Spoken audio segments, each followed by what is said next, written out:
Ladies and gents, welcome back to another video. With the rise of AI getting more and more prevalent every day, it's got a lot of industries worrying about their job security and if they'll even be doing anything in the future.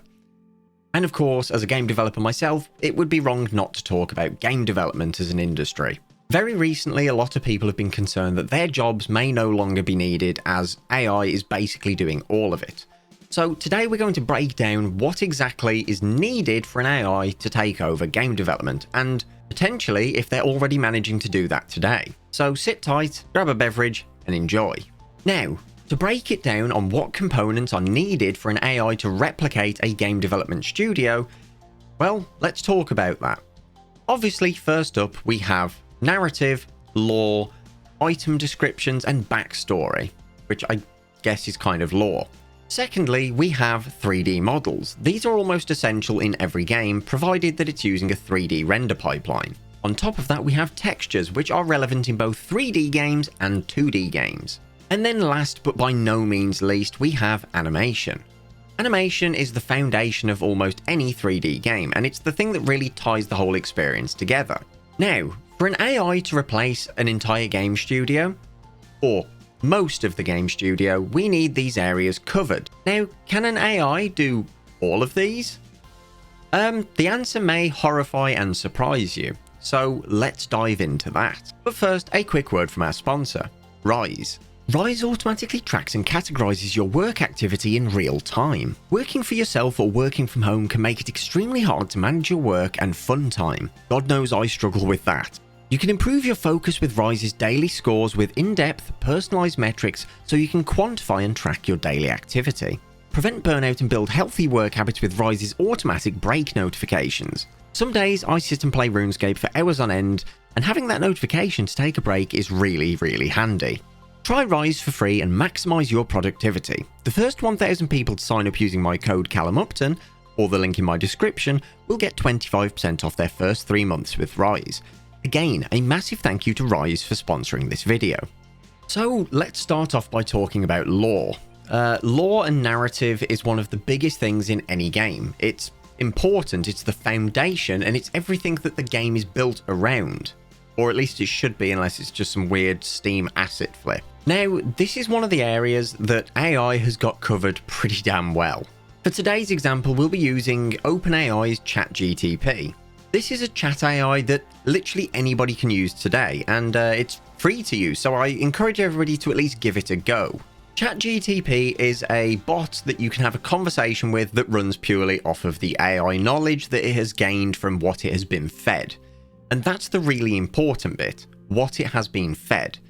The online version is very limited in the sense that you don't have control over what information has been passed off to the AI. However, by no means does this mean that this is a useless tool. You can ask this AI to generate you a backstory for a character that you've created for your game. And as an example, we'll use a character from our game, Nightmare World, called Turtle, the mining tutor. You can ask the bot to generate a backstory for it by just giving it the details that you already know that you want in the backstory. Here you can see it's generated a pretty in-depth backstory, and that's pretty cool. Now, obviously, as a game developer, you'd probably want to tweak this and change things around a little, but it's a pretty damn good tool for inspiration. Now, you can go one step further with this, and this is where it gets truly nuts. It is a chat bot, meaning anything that you have said to it during this chat, it remembers and will be able to reference in memory, essentially. So you can ask about the hometown of the mining tutor that you've just asked the AI to create a backstory for. And sure enough, using its previous response as a reference, along with its wealth of knowledge from the rest of the database, it will give you a more in-depth explanation of that plot point that it already gave you. On top of that, if it mentions anything about Turtle's pickaxe, you can ask it to give you an item description of said pickaxe. And the beauty is, the item description that it gives you will be in line with what it already told you about Turtle. This is the bit that's really scary, because AI has got this covered tenfold. Now, does it replace good writing and good storytelling? It's hard to tell. I would argue no, but the results are really surprising, and with this being just the online version that is trained by OpenAI themselves, the downloadable version that you can train yourself would be infinitely better at describing the scenarios that you want. If you only feed it data about your game world that you're creating, it's going to have a very good understanding of said game world. Meaning the AI can understand where people are in the timeline, what place they're at, and if you ask them to write a quest in the year 2012, and you say where you want it to be, it will understand that the character needs to have travelled from place A to place B, how long that would take, and all these other connections that it can make that most writers would miss. So in terms of lore and story writing, I'd say AI has got it pretty damn covered. Now, if you are a solo dev that doesn't have a lore or story writer, this is a fantastic alternative. It costs you nothing. You can infinitely get rewrites and edits on the existing story, and it works. That's the horrifying bit about this. There's very little improvement needed from where it is now to where I think it should be in the future in terms of efficiency. So next up we have textures and concept art, and honestly this is the one that scares me more than any of the others. So today we're going to be looking at something called Stable Diffusion. Most of you have probably heard about this. It's taken the world by storm, and it even won an art competition for real artists to take part in. Yes, an AI won a real person art competition. That's a completely off-topic thing though. So how this is affecting game development is pretty cataclysmic. This is an image generation tool that can genuinely make images that are believable, have correct lighting, shadowing, and just diffusion. Now, out of pure curiosity, my game development team, specifically the artist side of it, decided to take a look at this because at the end of the day, it's apparently doing their job that they're doing, but better. Well, not necessarily better, but more efficiently. They tried it out and they were pretty much just as horrified as anyone else at the fact that it does indeed do exactly what you want. Now, this is a prompt-based image generator, meaning you give it a description and it makes the thing. You say, I want a forest with trees and mushrooms, and it will do it. Now, a criticism that I see a lot of game developers and specifically artists talking about is the fact that there's no consistency between images. So you can't do 7 or 8 different concepts for a level or a zone that you're working on and have the outputs be coherent. And this is where I have to tell you that that is false. Currently, you can actually label stuff like foliage with a name or an ID, and the AI will use that in the corresponding biome or the area you've told it to. Now, our artists had a go with this, and they themselves said, yeah, we're going to be out of a job in the next couple of years. And I can see why they would say that, because yes, a regular concept artist can knock out in a week a really good concept, and it will be coherent and it'll be everything you want it to be. However, what people forget is that the AI can pump out a ridiculous amount of these images every second.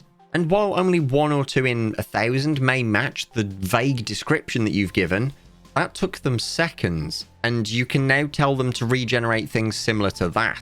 So I think texturing and concepting are absolutely something that is going to be the most prevalent of the AI takeover, so to speak. You know, Skynet, ooh, big scary.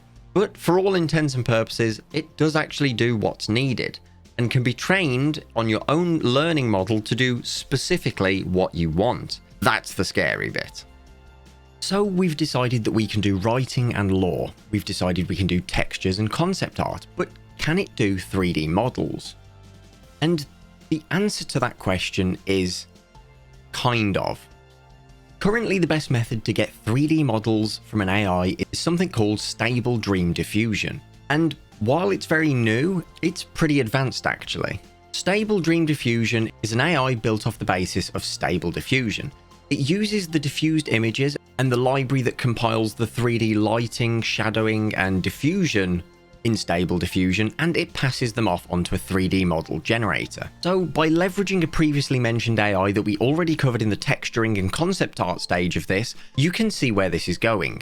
Incredibly high fidelity reference images to make a 3D model. Now, that is in theory, and this is the bit that I can't really explain fully as it's not something I've delved into too much myself. It uses a low resolution 64 by 64 image to generate the 3D model. Now, as you can imagine, that is not going to be a very clean or very high quality model. And you are correct. As you can see on screen, the models that this produces are not very high quality and require a lot of cleanup. Now, that's not a bad thing. If somebody is able to do the cleanup on these models, they are very usable models. However, the other solution is to up the resolution of the reference images. Now, this is where things get tricky. Currently at 64 by 64 on the top of the line GPUs that you could possibly get, and I'm not talking gaming GPUs, I'm talking the big boy GPUs. It still currently takes about 8 hours to do one of these 64 by 64 reference models. Now, moving up to anything bigger than that is an exponential time increase. This really isn't feasible for 3D modeling. However, if you're not doing the work, I guess it could be a trade-off that's seen as worthwhile. Because during that time, you can be doing something else. Now, this technology for 3D modeling has a long way to go, and as with every other AI, I'm pretty sure this will get better very, very quickly, including time decreases in renders, and just better quality models overall. I'm sure just by looking at the models in the background of this video, you can see exactly what I'm talking about. They are currently very messy, very low quality, but they are absolutely usable. So, with 3D modeling covered, let's talk about animation. So, animation. This one is possibly the most interesting of all of them, not really because of the AI part of it, but because of what it is as a whole. Now, animation is something that typically takes animators hours and hours just to perfect a single move of a hand. Well, what if that was simpler? Well, with a tool that I recently got access to for their beta, Move AI, well, it's infinitely easier now. Using something as simple as an array of iPhones, old iPhones at that, you can now capture all of your stuff in 3D as you walk about and just do stuff, you know, combat stuff, backflips, you name it, walk animations, simple things, complex things, and then that low resolution video is fed into their AI that will attach it to the skeleton of the character that you want it on. Now, you may be thinking, well, what's the difference between budget mocap and this? And the difference is actually quite huge. Mocap still requires really high quality cameras and quite often a large amount of them. Like, I'm talking a lot. Move AI allows you to use a very low amount of cameras filming at an insanely low resolution in comparison to what other solutions would offer, and the AI does the rest. As you can see on screen right now, here's some examples of this in action. Now, you'll notice this doesn't just capture one entity in the scene, one person. You can capture an entire scene of multiple people and map them to individual things in the animation. Meaning, if you want an animation where one character reaches out to shake the hand of another person, the other person goes in for the handshake and then punches them with the other hand, well, animating those things separately can be quite tricky sometimes, getting the punches to connect, getting the handshakes to meet and be in time. Well, now you can have two people physically act that out, and the AI will compile it down into a skeleton animation. This is actually a bit of a revolution here, and I've been testing it out myself. I haven't got any video footage of it yet, and it may be something that I cover when I've had more hands-on experience with it, but here's what I can say right now. It works. Now, because of it being a beta, there's not a lot I can actually say to you about this, but as I say later down the line, it's something I will talk about a lot more in depth. But just know this, AI is definitely coming for animation, and it's doing a pretty damn good job of it. So, I guess that covers all of it for now. We've got lore and story, textures and concept art, 3D modeling, and animation. Those are 4 areas of game development that are absolutely instrumental to the end product of a game, and AI is tackling it pretty well. Ladies and gents, I hope you've enjoyed the tiny little dive into this subject. I've recently moved to a new office and the setup is not quite complete, and that's why some of these videos are a little bit different recently. I've had to make do with what I have at hand currently, so the videos I've been making have been tailored around that. As always, a massive thank you to the patrons. You guys are absolute legends. You allow me to keep doing these things that I love, and also allow for something such as this move of office. And as always, until next time, take care.